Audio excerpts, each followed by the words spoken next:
to murder to the tune of seven black Seven Black notes. Notes. Oh, the psychic. Or death toes. Seven black. Mwah. Whatever.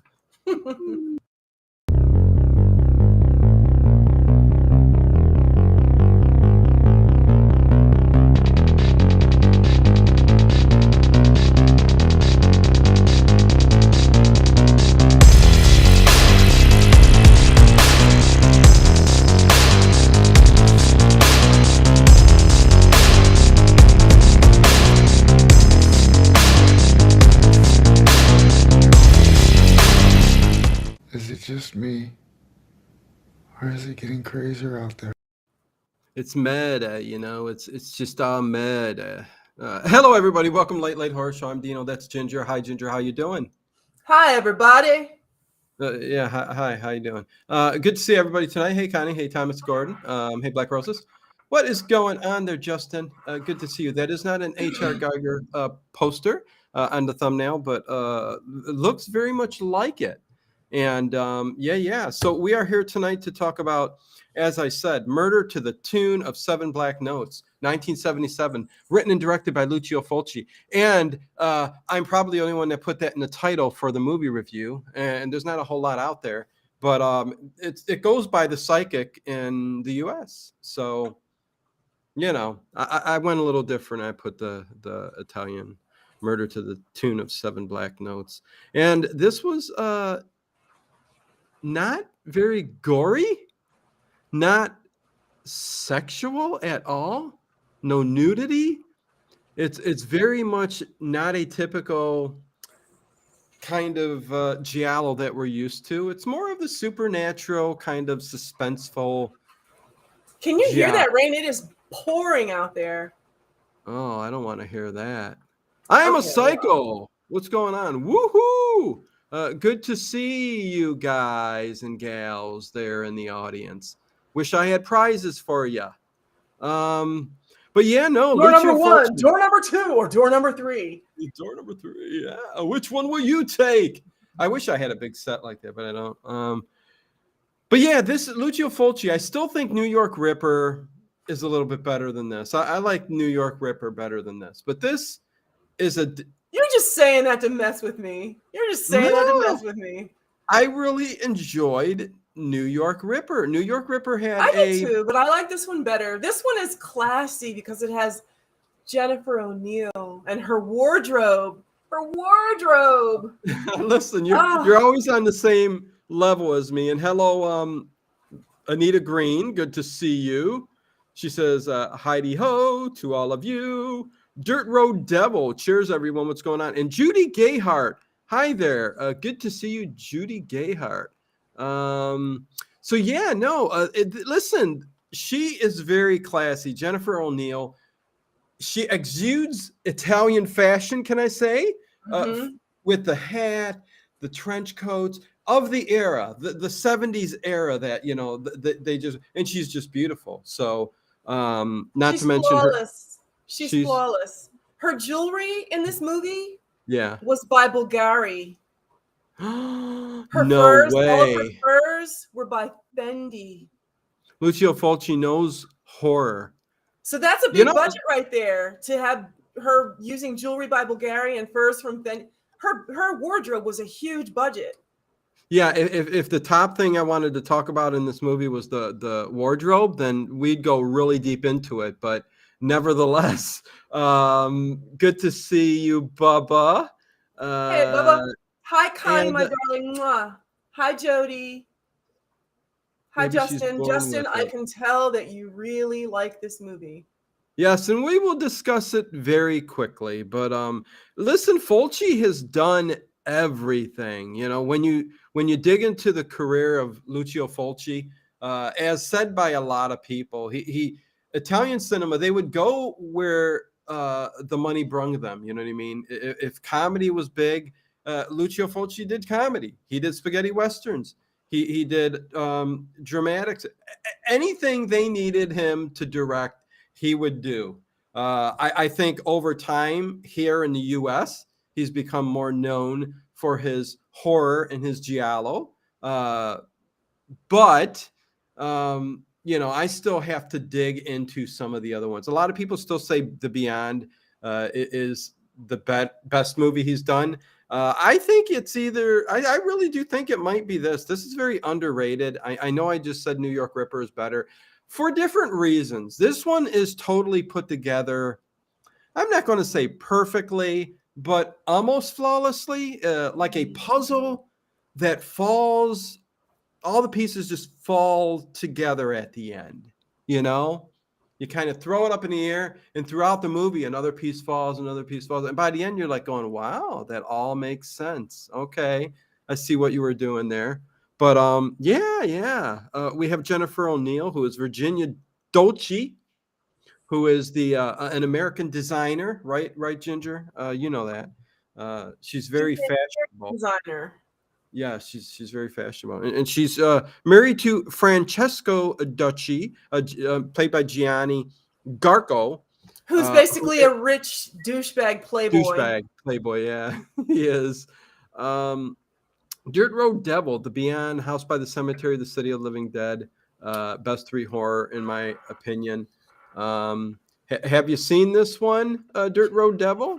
Have you seen Murder to the Tune of 7 Black Notes played on a piano and a wristwatch in American cinemas? Hey, Greg Mc. Oh, is that the 7 notes? I was wondering what the 7 notes were. It's the watch. Yeah. Well, listen, Quentin Tarantino even. Yeah. Hey, M. What's going on? And Greg McKeown.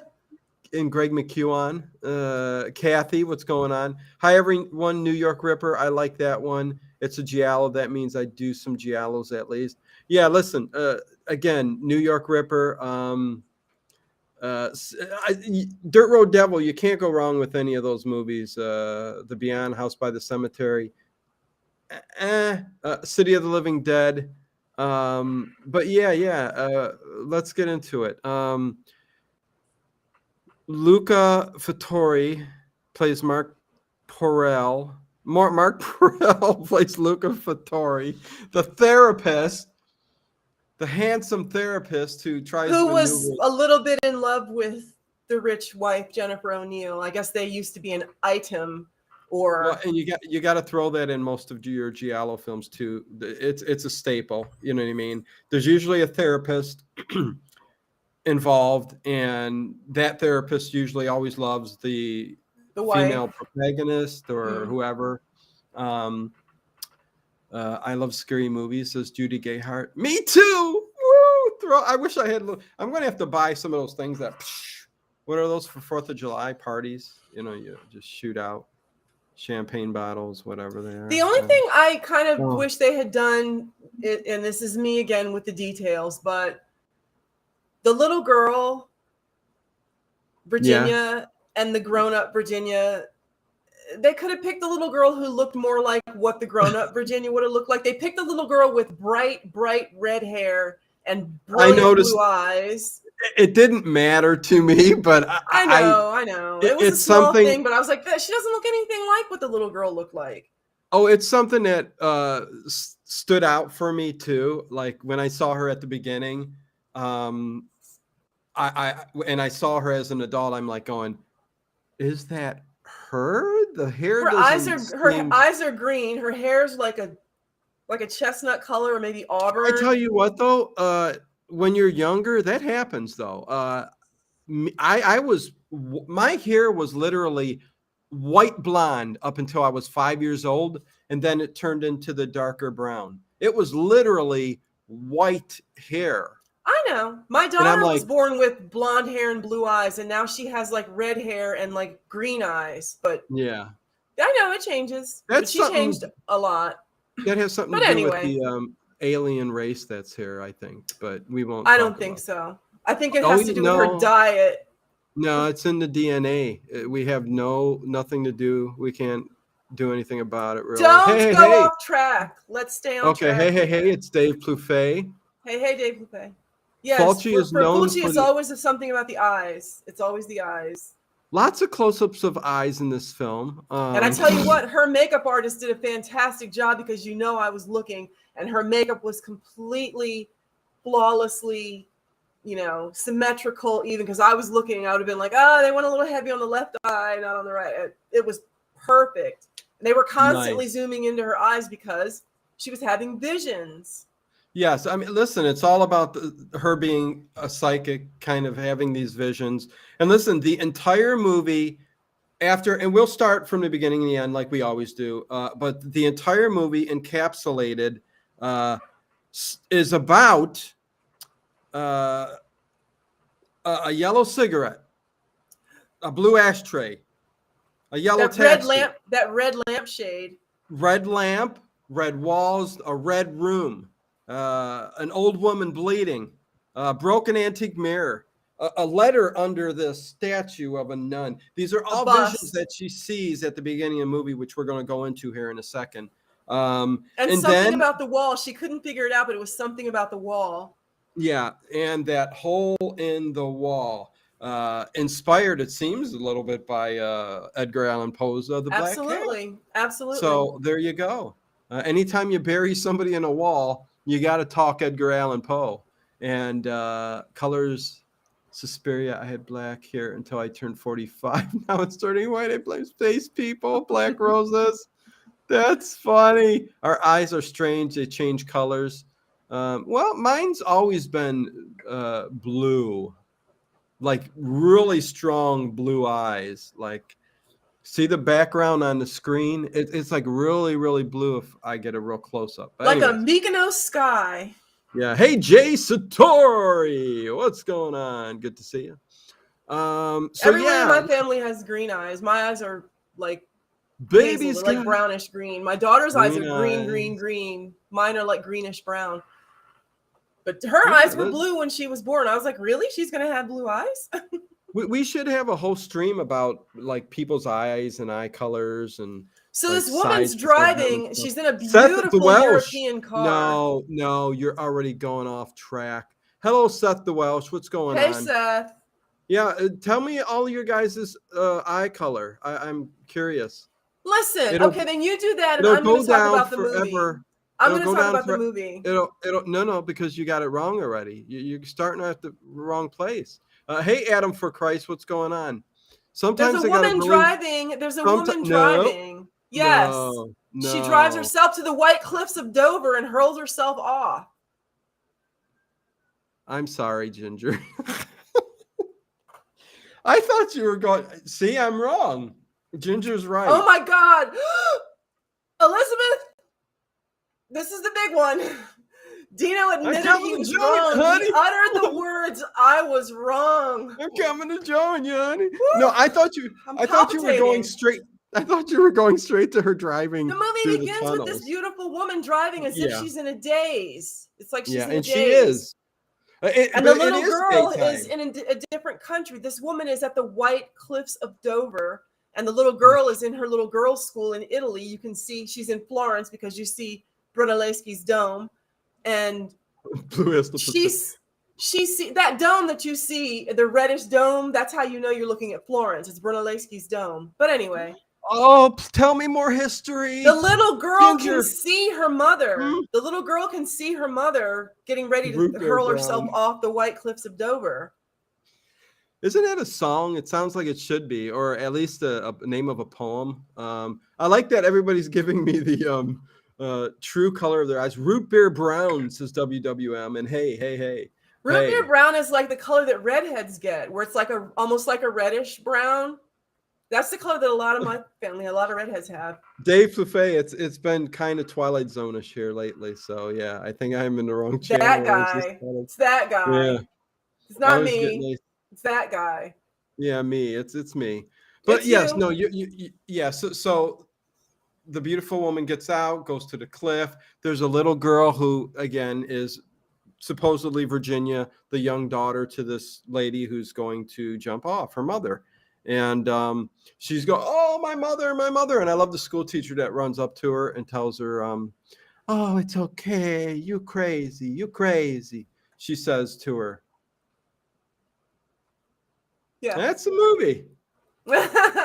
So the schoolgirl's walking in Florence. The woman walks to the edge. The little girl in Florence can see her inner mind. The woman hurls herself off the cliff. The camera work when she's falling down the cliff where it shows her hitting her head on yeah, the let's rock. talk about that. Let's talk So about good. that. So good. CM, what's going on? Good to Hey, see you CM. there. Okay, in the one of the only, I wouldn't even call it gory, but in Death's fashion of Fulci, the woman can't just jump off the cliff. He's got to do it his way. He's got to do it his way. And so she jumps off the cliff, and it's the camera like 2 feet from her as the body or the mannequin. Her head, yeah, of course, is skidding across each rock, and it's scraping off skin all the way down to till she falls to the bottom. And I'm like going, yeah, that's Fulci. Yeah, that's Fulci horror.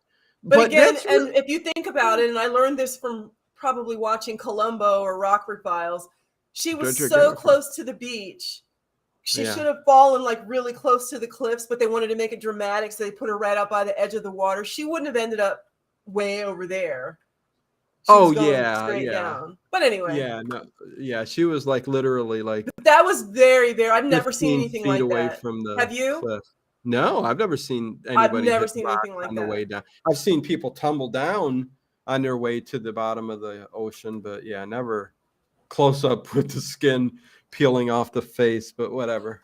So then we see 18 years later, we see the lovely Jennifer O'Neill. Oh yes, we do. And you can tell they're in Italy because you can see those tall, skinny cypress trees that you only see in like. In wine country in Italy. It's beautiful. Tuscany. Tall, skinny. Those tall, skinny trees. They're cypress trees. They're called Tuscany cypress, I believe.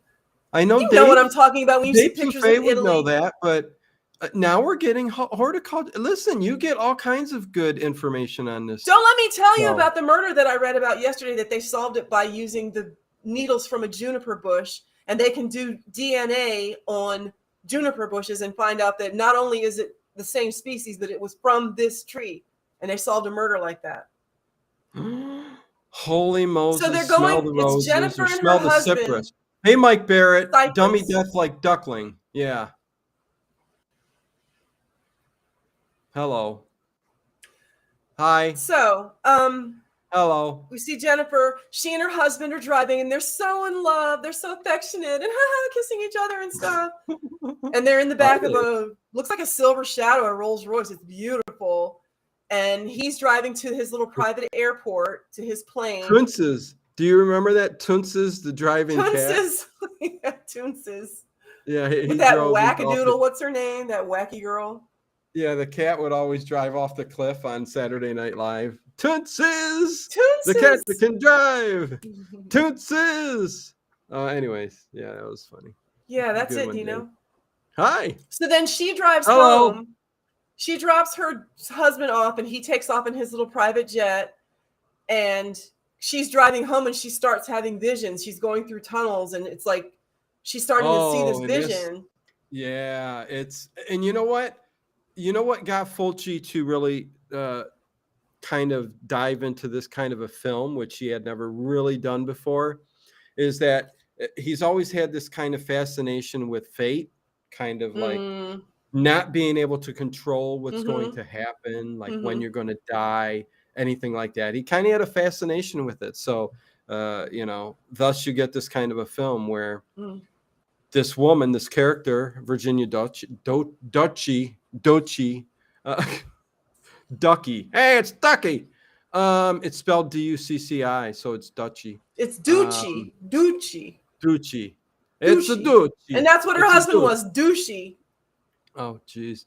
But you get this with her character, Virginia, and like you said, I love because this is where the whole movie evolves from, is her driving to this Palazzo.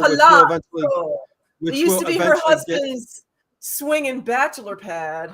Yeah, come to my Palazzo and we will get things rolling. Anyway, woo. Yeah, I don't know what the hell that was, but She's driving. She's making her way there, and every tunnel she hits, she starts to have these flashbacks, which I just pretty much stated. All visions and glimpses of the room. There's even a limping man you get through these visions. You know, and the she limping sees a man. man's face. He comes down the stairs, and she sees his face. Yes, she does. And then she sees that same face later.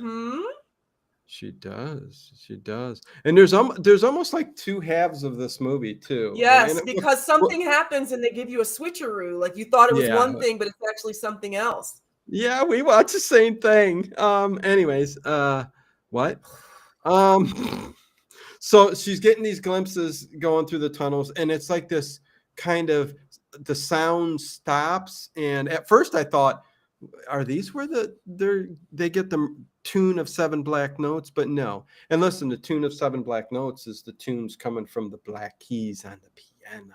But anyways, it's just a weird thing, and she gets it. So all of these glimpses is going to be the mainstay through the rest of the movie. That's the puzzle, right, Ginger? That's the frickin' whatever puzzle. What kind of puzzles did we have when we were kids? I forget what they were called. What was the company? Play School had puzzles, but those were for kids. Who does the older people puzzles now? Like 1,000 pieces. Hasbro. There you go. We'll go with that. Hasbro. Dino, do you like Christopher Meme? Yeah, sure. He's all right. Yeah. So can we get back to the movie? Oh, sure we can. She passes out. She gets this spell and she passes out, and a cop wakes her up. Well, I would have given her mouth to mouth. I mean, I she know probably you would have needed because that. you're a weirdo. So then we see that she has a therapist. I was worried about her, Ginger. Okay, so she passes out and goes straight to the therapist? Yeah, she goes to her therapist. And we find out now that she's the little girl. We already knew, but he acknowledges she's the little girl, all grown up. But the numbers don't add up to me, okay? What's up, Ian Sharp? She said that yeah, throw it at me, Ginger. Throw it at me. I'm going to throw it at you, all right? Yeah, because something doesn't make sense. I'm going to throw it at you right upside your head. Okay. Go ahead. Number 1. She said 18 years ago her mother committed suicide. So she would be what? 28, 29, 30 maybe? She's lovely, but she looks a little older than late 20s. She said to her therapist 18 years ago, my mother committed suicide, which would make her like in her late 20s. She looks fantastic, but I'm just saying. Okay. Seems plausible to me. So continue. So the man she's seeing is a parapsychologist. He's not just a psychologist. He's a parapsychologist. So he believes in second sight and stuff like that. Although they do seem to be constantly telling her she's just, it's just kind of a mental thing. Well, they're trying to make her feel like there's nothing for her to worry about. They want to dismiss it because they want her to feel like she's not crazy. There's nothing for her to worry about. Well, you know why her husband wants to dismiss it all, but that's true. Right. Ginger, come on. Her husband is a non-believer. Yes. What? What nothing, did I do? Nothing. Continue. Hopefully it slipped on by. What's your dog's name? CM said. Oh, they're having a good time in the chat. You mean me too have it. Yes, the therapist, I think, yeah, he records everything. So, but she must have had a lot of these like psychic visions through her whole life. So it's not like it's nothing new. Spells, episodes. And they must have known that a lot of them have come true. So I don't know why they were like dismissing her so much. So she decides while her husband's away, she decides she's going to go restore his old palazzo. She's never been there before, but she's like, it's just sitting there. I want to open it up. It can be like our little country house. So she goes there. And that's what a palazzo is. It's just a giant pizza. I mean, a giant like country house. You said that, didn't you? Yeah. So she starts uncovering furniture, and there's a big mirror, just like she saw it in her vision after she dropped off her husband, the smashed mirror, and a beautiful old floor lamp with a bright red shade. And she starts seeing all this stuff, and she's like, this is the same stuff that I was having my vision about. So something happened here. She's thinking something happened here. Well, right, because it's the room she walks into But in she's this thinking giant something home. happened here, not something's going to happen here. You get what I'm saying? Yes. The first half of the movie, we've got this whole thing going on where her visions are supposed to be of the past, something that has happened and has taken place. And I'll leave it there. So the first half of the movie is about that. How about Okay. that? So of course she has to go down into the creepy cellar. She Hey, finds a Gregory. pickaxe. She finds a pickaxe and she goes upstairs and she starts tearing up this wall for some reason with the pickaxe, just destroying this wall until she runs out of strength. She's exhausted. She just has to stop. It's better than a parapsychology without a mixtape. Husband's getaway home. Yeah, no, this was his love nest. You know, what more can you say? When he was a bachelor, he had a swinging bachelor pad. Oh, yeah. And the room that they're in, the room that this movie centers around, used to be his bedroom. Ooh, but he that's a changed perfect into place to be. he changed it into like a lounge, and she didn't know that. She didn't know that Hey, right a away. shadow That was from the his bedroom. tomb. Well, I like that the guy who opened all the doors and everything in this palazzo, he says, You're not this is the scared? best. He said, Oh. this is the best room of the house. Mm-hmm. So, man, what I would give to have that house, I that know. palazzo. So then the I police know it's come and irrelevant. they find out This that this there's a review and skeleton in discussion the isn't wall. about Dino's dreams and wishes. Ginger's You got hear the that cops siren? after I'm her. sorry. I live right next to a really busy road, so yeah, I Oh, get there's that. there's a lot of stuff going on outside every day. Don't you got electric fence around your complex there? No. It's pretty rough, Ginger. I don't No, even it's know not. how. Okay, go No, ahead. it's not. Okay. So there's a skeleton in the wall, and she didn't realize it, but that's why she was drawn to that wall. There's a skeleton in the wall. The caretaker says the place is haunted. Everyone knows it's haunted. It's well known that it has spirits. And if someone's buried in a wall behind a brick wall, chances are they're probably going to haunt that place because their soul is in agony. Yeah, I think you said that already, Dirt Road Devil. It says we Irish are impervious to psychoanalysis, so we can't eat what we want and say what we want. Okay, we'll go with that. I know that's the second time you said it, so. So somehow they narrowed down the death of the woman between January and June of 1972, and they said they did it with carbon testing, which, come on. You know what? That got me. First of all, listen. And Seth Welsh, she added this to his Amazon list. There you go. You should, because this is very, very good movie. I liked it. I really liked it. After all the stinkers you've been subjecting me to lately, this was a breath of fresh air. Oh, and what were we going to say? What were we just saying? They narrowed down the death to the woman between January and June, and I don't know how. They want to know how the wife, Virginia, knew that skeleton was there. They were like, you went straight to this wall and started demolishing this wall. How did you know it was there? And they question her husband. But her husband says he left Italy in April. So it may or may not have been him. He's like, it wasn't me. I wasn't even here. I went to the United States. That's when he met his wife. Right. Man, I missed my train of thought. Darn it. There was something important. So her husband doesn't believe her about her visions. When she tells her husband about her visions, he says, stop it. Like, he doesn't like it. He's like, stop doing that. Like, you're going to make me think you're crazy. I don't want to hear about that stuff. And that's what I'm saying. Everybody knows she's psychic, her therapist, everything. Everybody knows. And yet they sit there like she's just crazy. But anyway. Yeah, because her visions come true. Her visions come true. And they still are like, oh, you're just imagining. It's like literally everything she dreamed about came. I'm not even talking about the whole movie. There's something in the movie that happened. And it was like, yeah, that's exactly what she predicted. So her visions come true. Oh, yeah, no. And they start seeing that. I mean, throughout the movie, it unfolds that, yes, listen, exactly what she sees. Because when she's in the room, she does notice that there's where that hole is supposed to be in the wall. She does notice that there is a line where it was plastered up. Yeah, so quickly, in a hurry. That's when she made her way to the basement. Did you even say that, or we're there right now, right? Yeah, I said, of course, she had to go down to the creepy basement, and that's where she found the pickaxe. And she came upstairs and started beating at the wall with the pickaxe.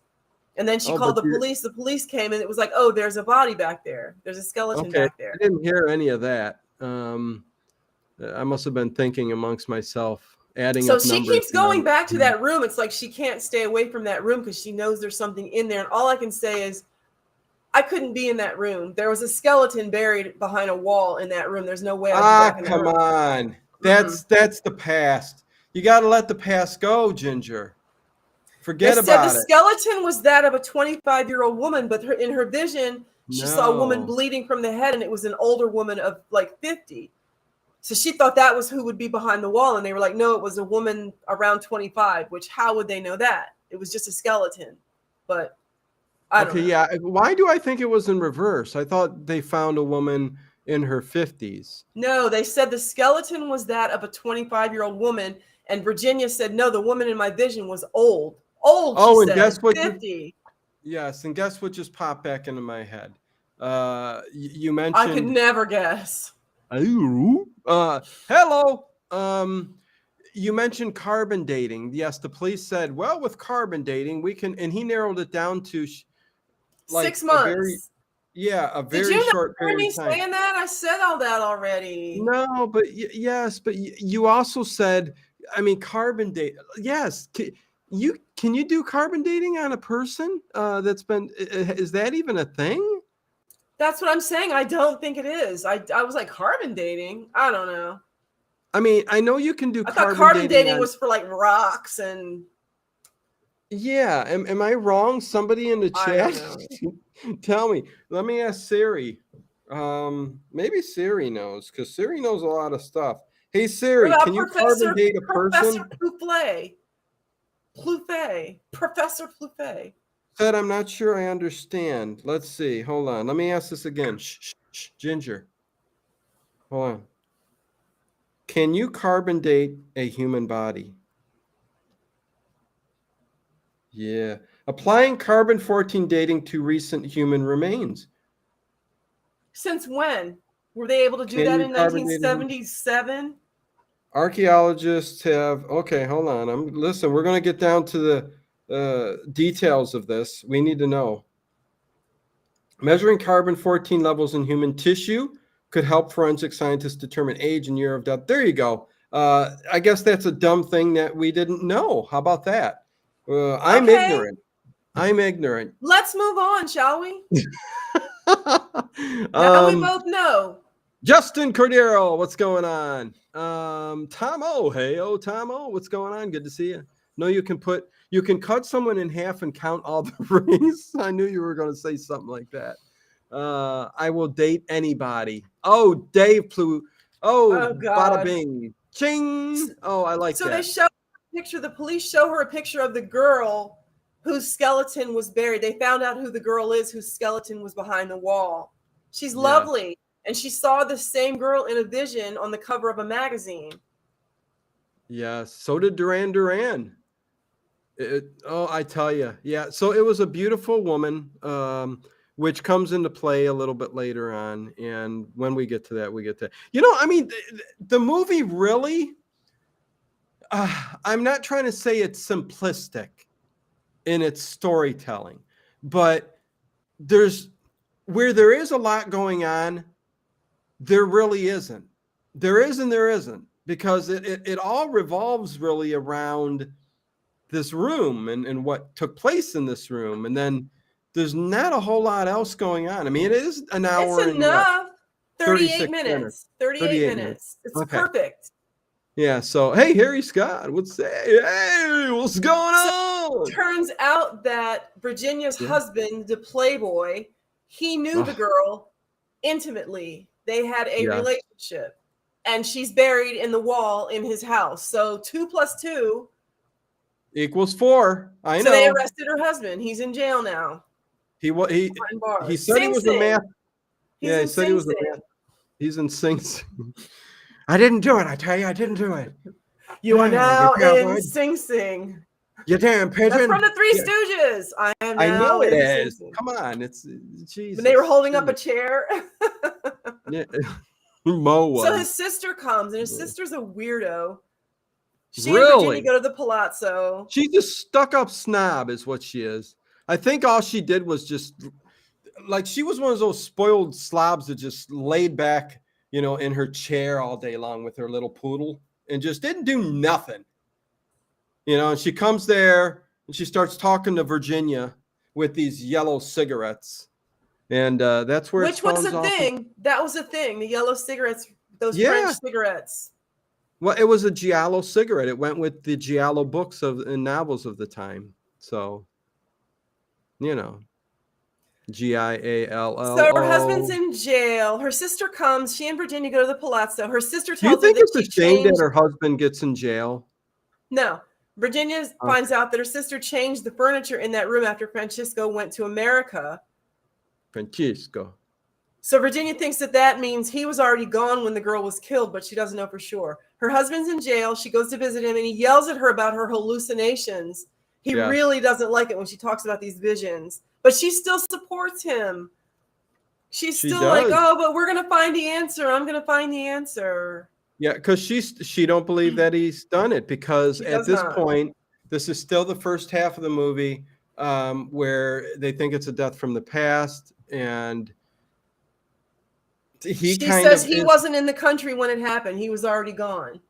Right. So because they don't know whose body it is, right? And so then you have to explain to me. Okay. She goes to her therapist, and they start talking about yellow taxi cabs, and they need to find the driver.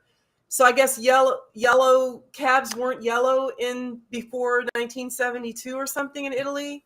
No, I don't know. What they said in the movie was the first taxis were not yellow; they were white. So I forget what year they said they became yellow, because the cab driver that they eventually tracked down, because don't you love it that the therapist's secretary did all this sleuthing and came up with all this information on her own. But yet she's an airhead. And you don't see her anywhere after that scene. I was worried that she was going to get killed. I thought she was going to get killed, but she didn't. But yeah, they tried to track that taxi driver down, which they do a little bit later on. But it's just a color of a taxi. And I like that the taxi driver was complaining. He's going, the government and all the rules, they're crazy. But yeah, that's it. So then she gets a phone call. Hello. Virginia gets a phone call from a woman who says that she knows what happens. It's a shame what they're doing to your husband or something. Because there's always a telephone call, a mysterious phone call in all Giallo movies. There's a telephone call. I have a question about the title of the stream. Is it 1977 Giallo Classic, or is it a classic movie review? Where's the punctuation? Oh, you son of a... Let me see here. Murder to the Tune of Seven Black Notes, 1977. So I thought that the parapsychologist's secretary was going to get killed because she found the driver. She found the driver who picked up the dead girl who's the skeleton in the wall. She found him, and I thought, and he was like, she said, well, he's right here, and they're going to give him 50,000 lira or something if he stays and waits for everybody to come or whatever. But I thought this would be a great time for him to kill her, but she didn't get killed, and he turned out to be a good guy. Yeah, that's a lot of money, 50,000 lira. Yeah. So he remembered, and he said she was with a man who had a limp. So they're trying to figure out what man was around back then that had a limp. Right. And Dave Plouffe, the only reason I don't put punctuation marks is because YouTube gets confused with the words and doesn't distinguish classic or another word when there's another punctuation right after it. I could space it, but I thought I'd give you some kind of explanation, but that's it. Anyways, little known fact, taxis are yellow because they were originally scared of larger vehicles. Thanks, Cliffy. Oh my God. The taxis, they're all yellow. They're all yellow.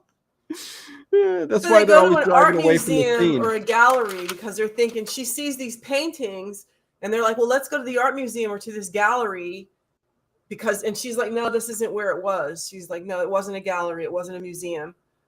Then she meets the woman whose husband. We got somebody new in the chat. Fight Club, welcome. Good to see you on the channel. I enjoy these 50s, 60s, 70s horror dramas. My dad taught me about Hammer horror films. Fight Club. If you are new to Giallo horror, early Italian Giallo horror from the early 70s, the decade of the 70s, you're going to also love Hammer horror films. I think this is my opinion. If you love Hammer horror, I think you're going to love 70s Giallo. If you love 70s Giallo, I think you're going to love, because there's kind of this slow-paced buildup of suspense through a lot of these films, and they kind of incorporate that in kind of Hammer and Italian Giallo. So anyways, that's my experience. I'm wise. Anyways. Nice hair 60s today. Hold on. Nice hair 60s today, making quilts for friends. That's very nice, Anita. That's sweet, Anita. Ian Sharp says, hi, Harry. And, we can't mention Fight Club. Let's see, one more, and then we'll get back to Ginger. Ginger is laid out quite the plan for us. Okay, one host is Ginger. The other is Dino. You the Late Late Show. Well, most people know me by Dino, D-I-N-O. It's on the title. It says Dino and Ginger. Yeah, the thumbnail does say that. Yeah, and the title too. Yeah, Dino and Ginger. Movie classic, Dave. Classic movie review. It slows down in tone with Dino and Ginger. I could also do Murder to the Tune of 7 Black Notes. 1977. Giallo. Period. Classic. Movie. Anyways, moving on with the English lesson. So yeah, I'm Dino. Nice to meet you there, Judy. Hope to see you more often. Oh yeah, hey, you betcha. You betcha. Yeah, you betcha. As Derby Girl would say, a block of cheese. There's always room for Giallo. Bingo, cask of booze. What the? Dino, I was quoting the movie Fight Club. CM. Oh, I know you were. Listen, CM, I know Fight Club. Stop talking about it. What's the first rule of Fight Club? I mean, yeah. Hi, guys. This is Fight Club. Hi. Hello. Hello. Hi. First, okay. Let's stop with the Fight Club talk, because it's not a real thing. Go on, Ginger. Where are we at? Kind of looking at your plant there. I lost my train of thought. She meets some woman whose husband walks with a limp, and it's definitely the guy from her vision. And we find out that he and the dead girl were lovers. And then when Virginia leaves, he makes her leave because she's like, I know you. I saw you in my vision. Yeah, this is Emilio Rospini. Emilio Rospini, played by Gabriel. And he's definitely the guy that was in her vision. Yes, he is the bearded limping man. Because they also said earlier during the talk with the inspector that the man had a beard. But then they flash to this guy who is limping, and she says, I seen you in my dream. He has no beard. And they foreshadow with him shaving his beard off, giving away something. He's lost. Jay, you should watch the movie. It's a good movie. It's only an hour and 38 minutes. It's quick.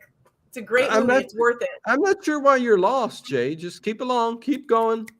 Listen to our thoughts. Because we're going right in order. We're going. Yeah, I mean, we're rambling and tossing out stuff in between, but you cut those pieces out, which you can't do because we're having fun. I am anyway. Well, so after she leaves, he calls someone. The guy from her vision calls someone and says, "You're involved in this too." So who knows? Who knows? Much love to you, Judy. We have fun here on this channel. We do all kinds of what they call poops and giggles. That's not true, Dave Plouffe. My blind is always, it's like that because I have it cracked a little bit. What is scary is that the drapes behind Ginger were closed at the beginning of the show, and now they are open. No, yeah. What the heck happened? Nothing happened. So we I find have out to that the dead girl rewind. was a model. She's the one who's on the cover of the magazine that came out after No. Francisco was gone to America. But they could Cover have of the taken the picture magazine. months before, is what I thought. So then the next day, the man from her vision is missing. And she's watching The Man from U.N.C.L.E. on the TV. Did you notice that? And this is when we find out. This is the point where we find out she's actually seeing the future, not the past. This is when we find Yes. out.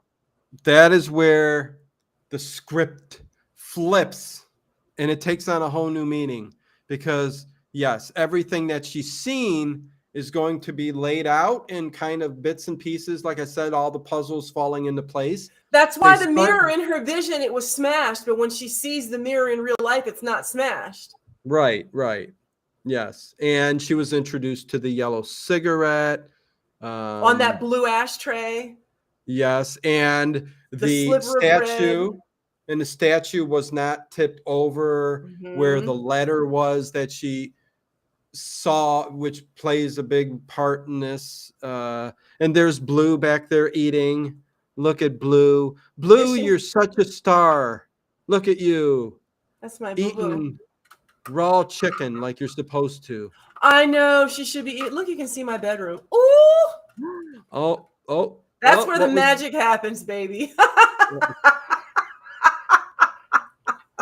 Amateur or professional? Neither. Remember that episode of the IT crowd when Jen was going out with that guy and they said he looked like a magician. Yes. If nobody's seen the IT crowd, yes, it's about nerds, that kind of work in the office, that do computer tech, stuff. Tech support. Because the first thing they say is, IT, have you tried unplugging it and plugging it in again? Have you tried starting it and turning it off and turning it on again? She's dating a guy who he's got those big eyes and he looks like a magician, and but she doesn't see it until Roy and Moss pointed it out. And they called him something.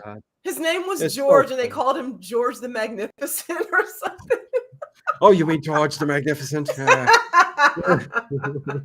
Okay. And anyway, she goes to dinner with him, and she's looking at him like, what? And he's talking about the salt shakers, and he's like, how the shaker, like how magicians do the sleight of hand. Right. He started performing like it, like going, Seth, what does that mean? IT crowd was awesome, but hit close to home. I think maybe Seth is an IT person. Oh, okay. That could be. That would standard nerds. Standard, yeah. Oh, either that or his computer blew up, or let me say this: Seth could have he could have had issues with his computer for weeks. For weeks, he was having issues, and I'm just joking, Seth, but he was having troubles forever, and he finally called somebody up, and Geek Squad came out, and all they had to do, they just turned it on, and he said, "Oh." But he still had to pay $175. Yeah, just to turn his computer on. So then we see leather gloves. We see leather gloves because this is a Giallo movie. We see leather gloves. And it's the guy who disappeared. Yeah. It was. It wasn't rich Corinthian leather. It was just some cheap leather. Rich Corinthian. Corinth is known for its leather. That's from Archer. Did you watch Archer? I have not. You didn't watch Archer? Great show. Hold on. We got a great question that doesn't deal with this movie. Matt Maddox, who's been on the channel for quite a long time, says thoughts on the new Exorcist movie, Salem's Lot. Hope they ate good. Now you've done it. Now you've done it. No, listen. What the heck? Listen, Exorcist. What the hell are you remaking The Exorcist for? I think you're nuts in the head, Hollywood. That's my thought. And listen, completely clean run out of original ideas. Yeah, listen, this has been going on for decades, Ginger. Same with Salem's Lot, Maddox. I'm sure you're excited for it, and there's a big group of people who are excited for the new Exorcist movie and the new Salem's Lot movie that's going to come out. But you know what? I have the original, which is perfect. Salem's Lot, perfect. And it's a made-for-TV movie. Was that with David Soul? Oh, yeah. David Soul. Don't give up on us, baby. Baby. Wait, what's the next word? We're still worth one more Don't try. give up on us, baby. We're still worth one more try. We're still. He was in an episode. He was in an episode of Night Gallery. David Soul. No. He was in an episode of Night Gallery, and he sang the song for that episode too. Yes, it was really good. You know that actress? He was a good singer. You know that actress? She's older now, but she's got those really striking crystal blue eyes that are almost like white. They're like ice. And she's older now, and she's kind of stringy looking. But you know who I'm talking about? She has the most striking ice blue eyes. She was in that episode with him.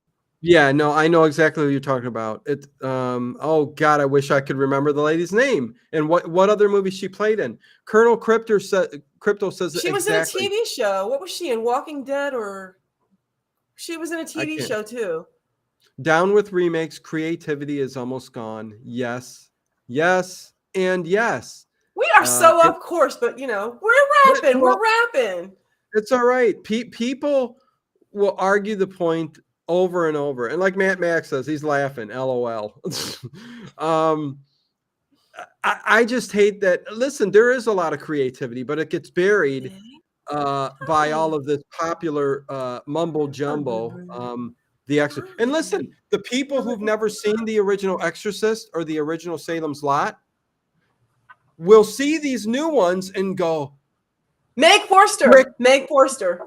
Frickin', they will say, frickin' awesome. This is the best movie of the year because they haven't seen the original. So Hollywood will get their due and you know, remake it. But it comes down to no creativity left by the big wigs. So there you go. And Dave Plouffe does put the link to my commentary on 3-hour Salem's Lot review that me and Ted did.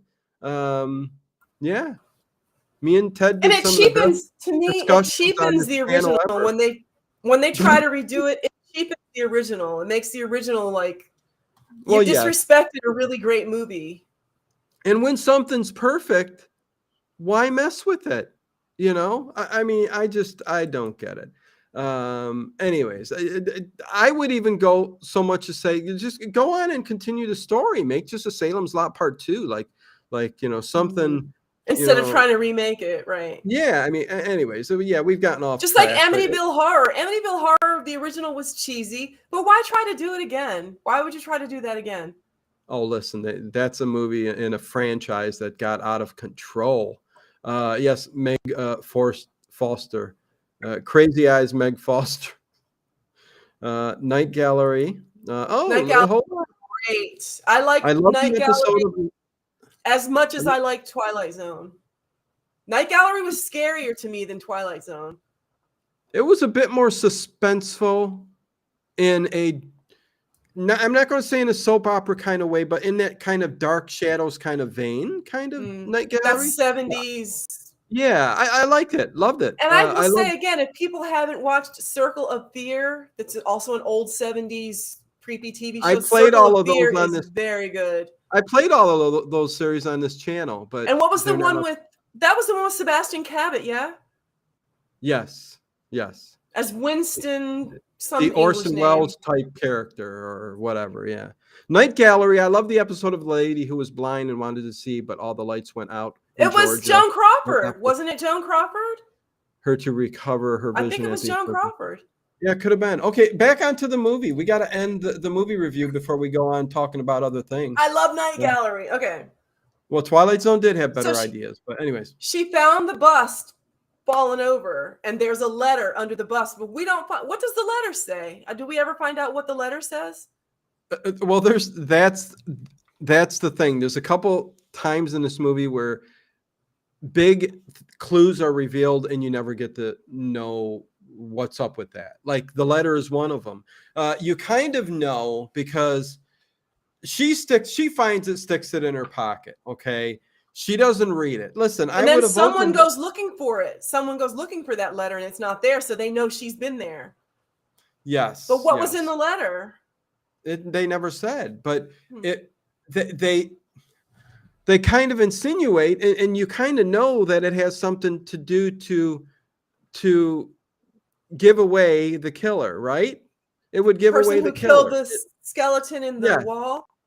So, yeah. So if Virginia would have read the letter, she would have known right away. Oh my God, this is the killer, but she didn't.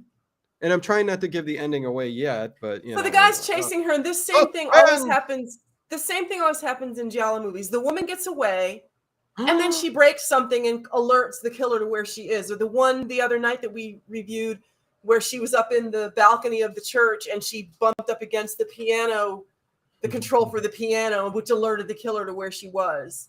Don't worry, if somebody comes through those blinds, we got you. No, it's just the wind blowing.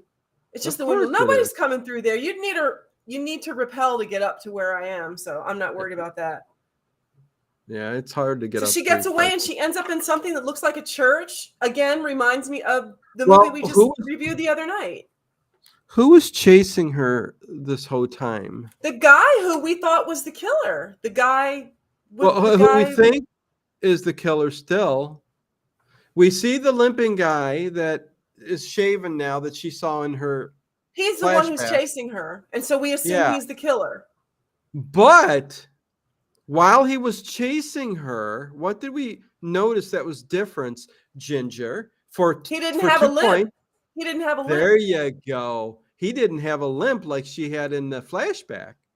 But she saw his face in the flashback, so she assumed it was him. Right, but the puzzle pieces. There's another one that dropped down, but it's not fully connected yet. Okay, you're fine. And he's older now. In her vision, he was young, and he's older now. He looks exactly the same to me. He looks the same. Oh, okay. So she gets away. She ends up in something. What is she, in a church or a theater? And of course, they end up on the catwalk because they always do.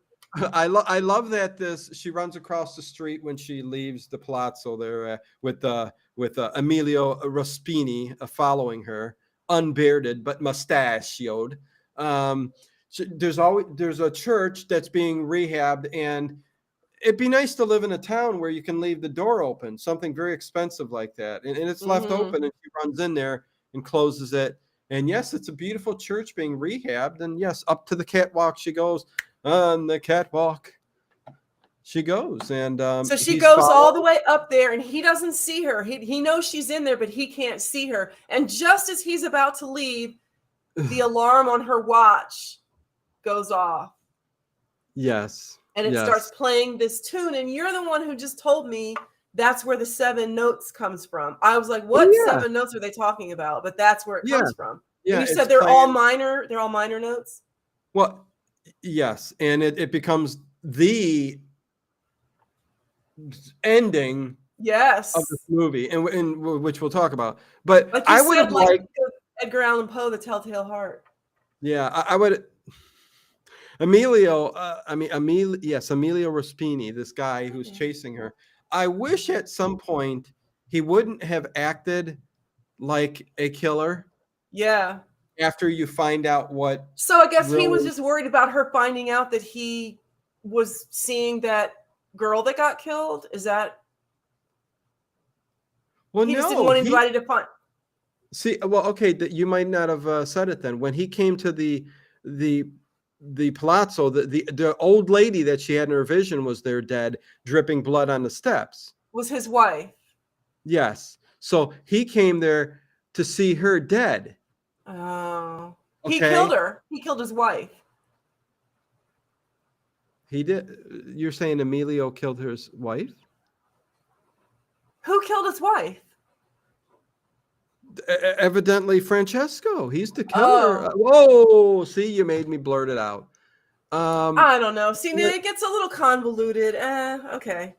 Well, and that's one of those scenes where it alludes to the visions, but it doesn't necessarily tell you or explain how she died or how she got killed. All you know is she's dead there in the Palazzo. Emilio is And there. her husband's acting really creepy. Yes.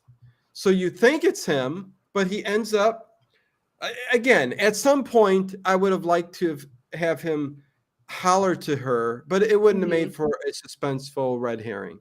And say, hey, I didn't kill her, something, just holler. You wouldn't have believed him anyway, because they were making him look like he was the killer. Well, you know what? Listen, Seth, we're getting towards the end of this movie. So, to say Francesco has something to do with this. Anyways. Our discussions, if you haven't noticed, they're all about spoilers. That's all they are. We're going to tell you everything. But I mean, we should have waited a few more, but listen, it's all right. Doesn't matter. Because Emilio should have said something. And when he went up on that catwalk after her, he fell. He fell. Firestarter was a sucky remake. There's still okay. Yes, I agree. 100%. Mommy Dearest is such a scary word, creepy movie. Yes. You changed your name, Seth Dillon. What? Or am I getting confused? Yeah. Anyways, he falls from the catwalk. It just so happens to break. He falls down on the floor, and she thinks he's dead and gets the police, and the police say, oh, look at Blue. Look at Blue. Blue, did you see anything happen at the Palazzo? 14, almost 15-year-old girl. Look how beautiful she is.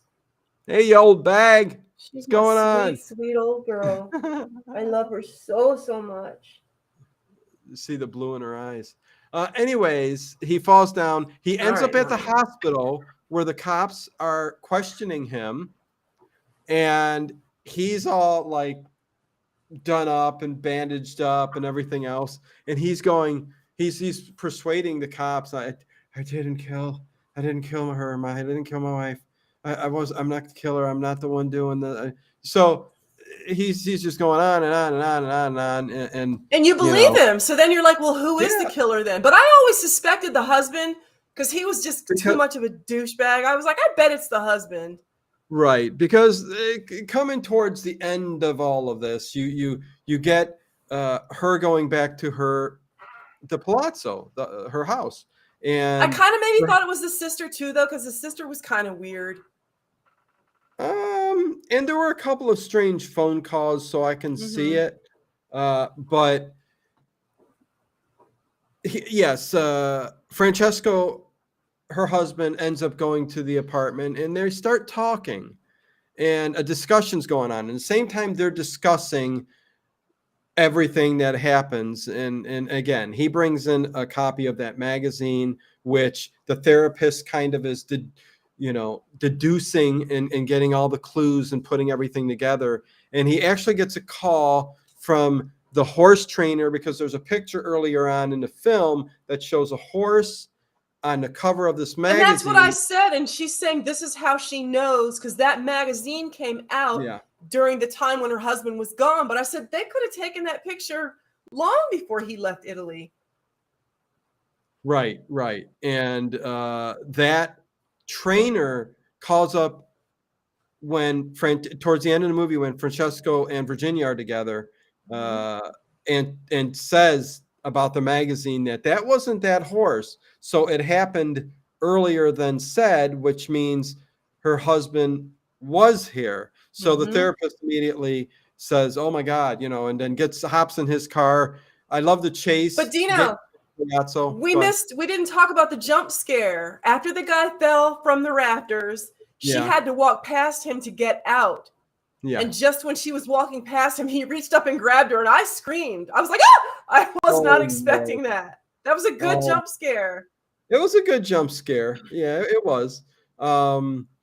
Again, he didn't really say much of nothing, but he did just fall like 15 feet. I don't even think it was that high. So then we see that her husband walks with a limp. How did she not notice that he never walked with a limp the whole time she's known him? Right, because he was involved with the skirmish of some sort and gave him, which could have been when he killed the old lady. So who the heck knows? He's got a limp now, Mhm. because of something, an incident, and she sees it and she immediately Oh, you're right, looks back. because see, I was still thinking of it in terms of she's seeing something from the past and he had a limp that he was hiding, but we find out she was Oh seeing the no, future. yeah, That's why he was limping.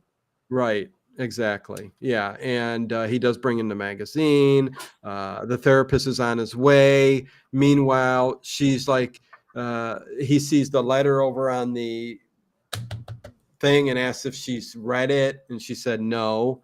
Mhm. He goes, and basically he's just like, thinks she has, We see the and ashtray, we see the cigarette in the blue ashtray, just like in her everything. vision. And this Yes, is when yes. I said Francesco's the killer. Her husband's the killer. You're smart. He I'm smashes Sherlock the Holmes here. mirror. He takes the poker from the fireplace Look at Blue and he walking comes off. Perfect. at her Love it. There's a short gallop going, like a horse almost. until she Go has a on, seizure, Blue. and then it's tough to look at. Okay. Oh, of course. Well, we don't want to say that. I mean, she's having little seizures now. So that's, again, pray for Blue. Blue needs as much love and prayers and hugs as she can possibly get, for 5 more years. That would be Anyways, nice. I would love to love her for 5 more years. no, live to be. What was Edward Stewart saying the other day? He had a cat that lived to 20 years old, and Emily, 23. I mean, that's an old cat. But anyways, So then he hits Virginia over the head with the fireplace poker, his beautiful oh, wife. when he does that, oh my God, that is just so. It is so like, ooh, I'm like, done very well, but yeah, she's out. She's out cold. Even if she can talk or crawl, it's going to be like, She's incapacitated because he hit her in the head. I mean, oh, he damaged her, and yeah, you break the skull. Listen, track and field. My brother had a shot put thrown, and he was out there when a shot put was thrown, a metal ball. It hit his head, oh my cracked God. the whole front of his skull, and everybody thought he was going to die. He didn't. I don't know if it caused some issues later on, but listen, he didn't. But man, it was touch and go there for a while. But so that poker over the head, straight breaking the skull, leads to the whole ordeal But of see, that the really horrible him. thing about him is he didn't even care if she was dead or not. He knew she wasn't dead, and he dragged her over the wall, and he knew he was going to be bricking her up in that wall while she was still alive. I hate Thanks for that guy. stopping by, Jay. Appreciate it. You guys are the greatest. Thumbs up if on your way out. Thumbs up, everybody. So yeah, so he's going to take and do what her vision is. He's going to push her into the hole in the wall and brick it up. So And she's still alive, and he knows she's still alive. The cask of Amontillado. Whatever. Yeah, no, I know about the episode like that. Ginger, our dove, past a year ago. Yeah, blessing me, I had one too. So yes, the dreams have come true, and I as always, I get sidetracked. But So he the parapsychologist put it all together, and he got the police to follow. He was speeding, and the police pulled him over. And they said, get and he out of the said, car. And he "Follow said, me." frig you. And he took off so the police would follow him to the Palazzo, which was great. Yes, yes. I love that. He says, "Yeah, follow me." You're not. Yeah, it was good. It was good. And And he he made looked it. around, and he couldn't find anything. He came Everything to the looked room, normal. and right, he was suspicious. He was looking everywhere. And it slowly, he kind of persuaded, and he said, "Okay." And they get ready to leave the room, and what goes off is her wristwatch, the tune of 7 black notes. And this is the confusing part. Not confusing, but again, Italian cinema did this a lot. You see that everybody looks over at the wall, but it ends there. Does she die? Has she been hit so hard in the head that she's dead? Yeah, and just the watch goes off. That doesn't mean she's alive. Yeah. The watch went off. Yeah, so it's kind of like open-ended. Bye, Harry. Oh, bye, Jay. Bye. Jay says bye. Harry says bye. Is Harry saying bye to Jay? Jay says, "Oh, see you, Harry." And then what, Dino? Then what did they say? Thank you, Connie. What did who say? Harry and Jay? They just said their goodbyes, and they went on to continue to watch and streams in the future. I thought that was a 4 out of 10. Okay, so you give it a 7 out of 10. Ginger does. I really liked this movie. I really liked it. Yeah, I especially like Jennifer O'Neill's jewelry and wardrobe. Gotta go help my daddy. Love being here. Thank you, Judy Gayhart. Thank you, Judy. Don't be a Thanks for stopping stranger. by. Overnight stream tonight. CBS Radio Mystery Theater all night long. Air dates, actors, directors, written by, stars, some description of some episodes. It's all there. Hopefully you guys enjoy it. And it's all there, people. It's all right there. Fixed audio. Great audio on every single one of these episodes. Time consuming. Horrific ending, says Mike. Yes. Dies behind the brick wall. Who knows? We don't know if she died. She wasn't alive. She wasn't dead when he bricked her in there. He knew she was still alive. Yeah, Seth, it's a very, very good movie for sure. Ambiguous ending. Anita Open Green. to interpretation. See ya, Anita. Everybody leaving. But yeah, no, that's the movie. Again, I'll give it a 7 out of 10 too. So a very good movie. And again, not a lot of gore or no nudity at all. Yeah, nudity. There was no nudity. But yeah, one of Fulci's better films that I've seen. But you said you like New York Ripper better than this? Oh my God. You know what? I'd have to think about that again because they're two separate movies. I mean, New York Ripper is a bit more violent and gritty and dirty and grimy. And I tend to like those kind of movies. So I may give the edge to New York Ripper for me. But that's see, okay. You're allowed to be wrong. You're allowed to be wrong. Oh, I'm not wrong. Listen, come on. 7.5 says Ian Sharp. 7 out of 10. I'm going to find out how. Hold on a second. I am a Fulci fan, but missed this one. I am ashamed. Seth. Yeah, Seth, I'm going to dig into some of the other ones, like the zombie films. I haven't caught any of his other like horror other than Giallo. Believe it or not, I haven't seen Zombie. So I got to see Zombie. What are you doing, Ginger? I'm looking for something. Okay. Oh, Jennifer O'Neill was born in Rio de Janeiro. Her mother was English and her father was Brazilian, Portuguese, Spanish, and Irish. I did not know that. Interesting. But I'm trying to find out what year did this movie come out? 1977. 77. She was born in 1948. 1948. Okay. So I told you she was older than 20. She couldn't have been 28, 29, 30. Actually, she was exactly that age. Why did she look older? I don't know. I thought she was older than that. Wow, Wow, she was married 1, 2, 3, 4, 5, 6, 7, 8 times. Wow. She was married 8 times. She was married 8 times? Yeah, she was married 8 times. Yeah, this is a much more tame Mike Barrett. Yes, of course. I felt dirty after watching The Ripper. Yeah, that movie was that's what it makes you feel gritty. like afterwards. That's what the movie was. It was a gritty New York pretty grimy and slasher dirty movie. This was out in the Italian countryside in Tuscany with palazzos and stuff. She was Canadian. Yeah, no, she had a little spice in her, and thus 8 marriages. So there you go. Connie Clary says, "Damn." Dang, my 3 times looking good. Oh boy, Seth. Anyways, with that said, we will see you at the overnight stream, CBS Radio Mystery All right, Theater. are you playing me off now? Are we done? You're gonna play me off the stage now to let me know it's my time to go. Well, it's 9:14. I mean, I know what time it is. It's not 9:30. You got something more to say? I'm trying to pick up Blue, but she's a I know slippery you little are. You're minx. just fidgeting about getting your cat. Because Come I on. love her. I know, but we seen her. Leave her be. I don't care if you see her or not. I'm sorry. I'm just giving her loving because that's what she deserves. Well, of course she does. Yeah. So, what are you doing? What are you fixing there? What, your hair? Who's that for? The audience? It's for me, and I'm burping.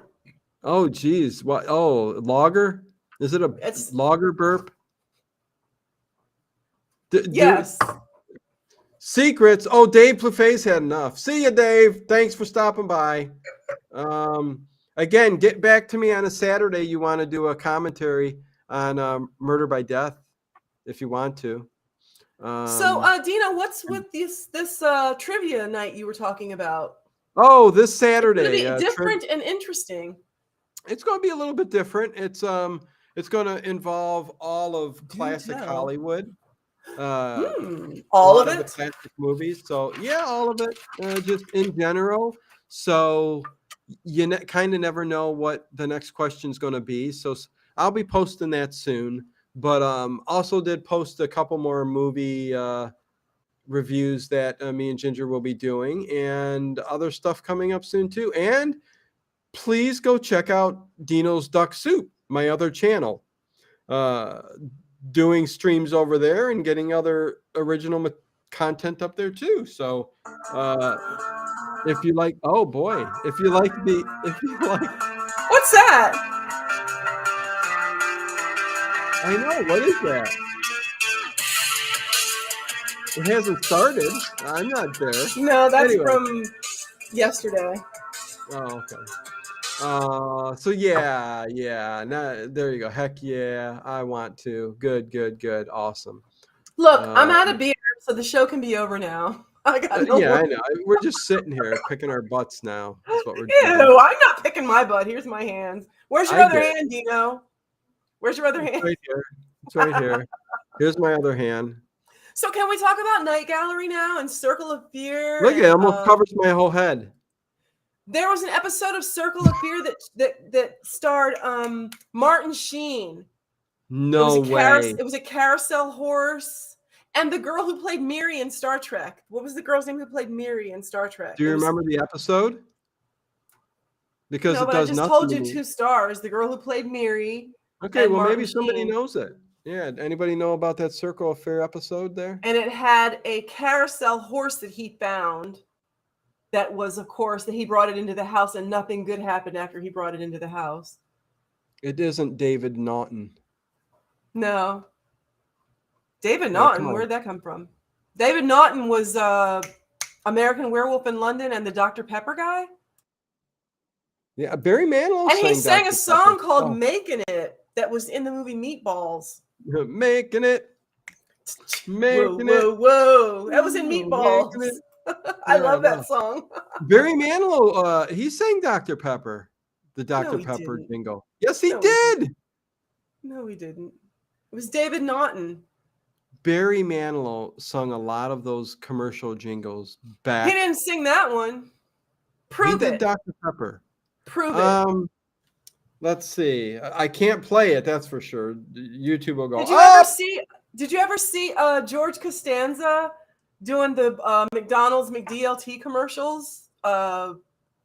David Alexander. Yeah, David Alexander. He did when he had hair when he was younger. He did McDonald's commercials for McDLT. See, Dr. Pepper, you can look it up. Dr. Pepper, 1974 commercial sung by Barry Manilow. He was known I did not know that. He was known for a lot of jingles back in the day. He was very, Barry Manilow, he's very theatrical. Yes. So that he loved doing that. Can't smile without you. You can't. Listen, they played. Listen. Jason Alexander, we have the same birthday, different years. What day is that, Justin Cordero?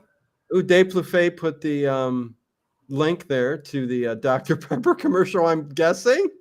Let me see. Now find George Costanza doing McDLT commercials. I don't remember that. Well, I do. That was after Seinfeld? No, it was before Seinfeld. Oh, interesting. Okay. It was when he had Okay. hair still. Or he was wearing a When- wig. I don't know. No, he So wore Circle of Fear. Circle of Fear Yeah. also had another name. That was the Frida one hosted by D'Onofrio. What is going on? Good to see you. Yeah, how you doing? I know you're new to the chat and a member now. Thank you for supporting the channel. Oh, Frida. Hi, Frida. Yes, good to see you in When the I think chat. of Frida, I think of Frida from ABBA. Frida from ABBA. Yes. Okay. I know there's something going on. She sang a really great song back in the 80s. Oh, that's a Frida. good song. Yeah. I'm trying to remember. Circle of Fear was also called It had another name. And it was the Ghost same hotel. Story. Ghost Story. Ghost Story. And That it was was the- filmed in this Yeah. filmed in the same hotel where they filmed Somewhere in Time with Christopher Reeve and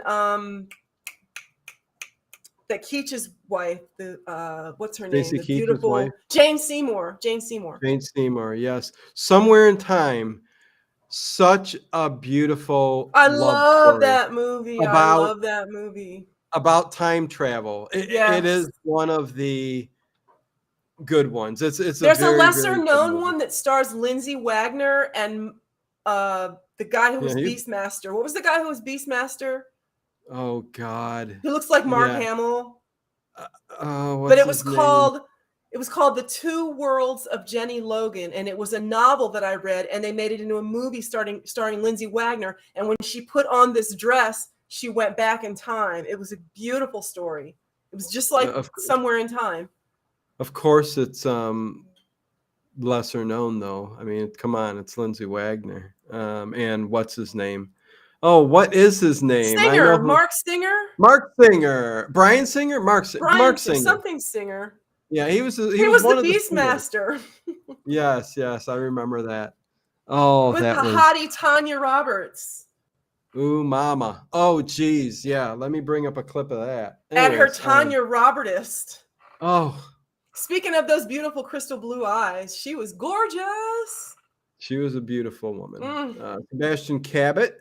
Yes, Sebastian wanted Cabot. too much money to Mr. come back. French. Mr. French from Family Affair, Buffy and Jody. Yes. So they changed the format to Circle of Fear. Yes. Mark Singer. Yep. Circle of Fear was very good. It was just like Night Gallery. If you like Night Gallery, you'll like Circle of Fear. Oh, listen, listen. I played Circle of Fear on this channel. I played all of them. Before you were around, Ginger, I had movie nights. Okay. Remind everybody that I'm a newbie. I don't care. No, listen, this was, I mean, listen. This was a couple of years. This was at least 2 years ago. But YouTube said, no, you're not doing that. So bye movies. Anyways, but you get to see the movies on Patreon, or if you're a channel member, the link will go up Friday because there's no night. censorship. You can do what you want on Patreon. It's awesome. Yeah, and on Discord. Yes. Yeah. Well, and there's between Discord, it allows you to be able to play the movie. Anyways, no, yes. Dave, there was no nudity nor eyes with needles in them in this film. No, this was nowhere near. This was Dave. This was more mystery. Yeah, more suspense, more supernatural kind of. You don't even have to throw the word Giallo in there, even though it's a supernatural Giallo. It's clearly Giallo, though. It has all the elements of Giallo. It's just right, but it's also got Jennifer O'Neill. It's not in your face, though. Dino even showed Kolchak, Ginger. 500,000 views, yes. Okay, Dave Plouffe. Why don't you go out in your garden and tend to your roses or something? She's just mad because she wasn't here to enjoy it all. No, yeah, it had $500,000. I'm the newbie. I know I'm the newbie. Whatever. Dave, Mr. Nobody's known Dino longer than me. Listen, you're not a newbie anymore. You've been here We way hear too that every long. night, Dave Pouffet. Shush. I know. 500,000 views. I took it down, anyways. Okay, so I guess we'll end it there. Why not? You've been wanting to end it for 20 minutes. Go ahead and end it. Sorry, I was Listen, having a good time and wanted to continue chatting. when if you want to continue to chat, let's continue to I could chat all night. I'm sure you can. Yeah. You all still think about my kitty cat Blue. She looks good right now, but if you've had, pets, it comes and goes. She's having a good day today, but she didn't have a good day yesterday. So Well, yeah, no, I think I think we know kind of something happened with Blue where from her age she got kind of maybe like a stroke maybe happened or something that probably caused her to like now she's continuing to have seizures. Let's just hope that the seizures don't get a lot of them. I think at the moment she isn't having a lot of seizures, right? I mean, yeah. So let's hope that stays that way. But yeah, continued prayers for that because, yeah, I mean seizures suck too. And I mean, you said the other night, like she had Tigger. You can see Tigger over my shoulder there. She had Tigger. We had him for 3 years, and she kind of got used to having him around. And he died on my birthday last year in June. And since then, she's just like, her health is just, ever since Tigger passed away, she's been just going down. Well, animals tend to, like I told you, I've had 3 sets of cats that throughout my life, when the one passed, no matter what age, kind of, the other one just let go because they were kittens together. Mm-hmm. I always have done that because the other passed soon after. Mm-hmm. So they go, I get 2 more kittens. They seem to build this bond and this connection. Mm-hmm. And when the one goes, the next one goes. Yeah. So, it doesn't mean that's going to happen with Blue. I mean, she's 14 and we only had Tigger for 3 years, but she really, as much as she acted like she hated him, like she would swat at him and stuff. And I'm like, you like it. You like having him around. Well, listen, they're animals. They're cats, So the 2 cats that I got, Zara and Zayas, I love those names. I love that the orange cat that I have is Zayas because Zayas was orange. Yes, and orange. And Zara, the black cat, was for the chimp. They just perfect. And Zara has this kind of beardy kind of very beautiful, but pitch black. You can't even distinguish the eyes through the face. It's just, I got to get a closer picture again. She sounds beautiful. Oh, she is. I put, before you were around, I was posting pictures. Before I was around again in the good old days, before Ginger showed up. Before Ginger was here, I had, but I think it's just so cool that Zayas kind of does that, thinks he's like the tough guy, and again, I'm the only one that could say, listen, you're not a tough guy. You stop. But to everybody else, he's tough guy. He takes those, he like, and when he'll hit Zara. And I'm just like they're boxing gloves, and I'm like going, and they're playing, but you're looking at it and you're going, oh my God, come on, he's like putting the blows. He's putting the blows. Stop that! What are you doing? Hey, Night Fright Talk Show, what's going on? So our next movie is called Short Night of Glass Dolls, and it looks like it has the lovely, gorgeous Mrs. Ringo Starr. Yes. Oh, Catherine Bach, is that her name? Barbara Bach or Catherine Bach. I get them mixed up. One was Daisy Duke.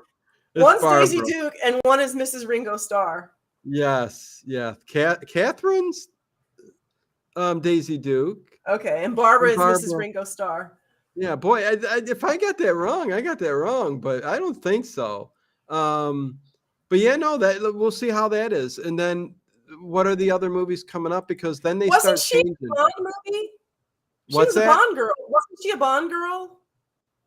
Barbara Bach? Yeah. Yes, yes. Then we got a Creamy, The Fellowship of the Frog, and then another Creamy, The Terrible That People. which is why is that important? That's considered the first one. Yes, The Fellowship of the Frog from 1959, adapted from the Edgar Wallace novels. Was the first one adapted?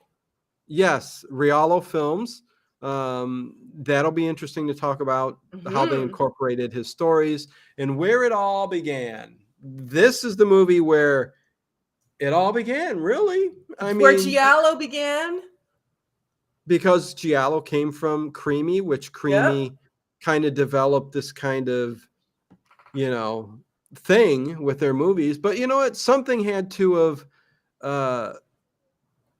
been what am I trying to say? An influence on the Creamy films, the German filmmakers. So I'm curious to even dive a little bit deeper. With Sherlock Holmes. Well, yes, it was a lot of those type of movies. Yeah, you see it. Crime. Creamy comes from the word criminal. So yeah. And then we're going to move away, and I think I might tackle Giallo on my own. And me and Ginger. And I'm going to do rock and roll horror, man. I wanted to do some rock and roll horror. Yes, from the 80s. We got The Tomb of Ligeia coming up first, though, with Vincent Price. And then Messiah of Evil, 1973. Then Valentine's Day comes around, and the day after, though, is a Wednesday, and we will do My Bloody Valentine after that. So that's kind of where we're at. Yeah, we're going to take. What about all those way. rock and roll horror movies I sent you? What about all them? Well, those, when I can list those, I will be listing them. So yeah. All right.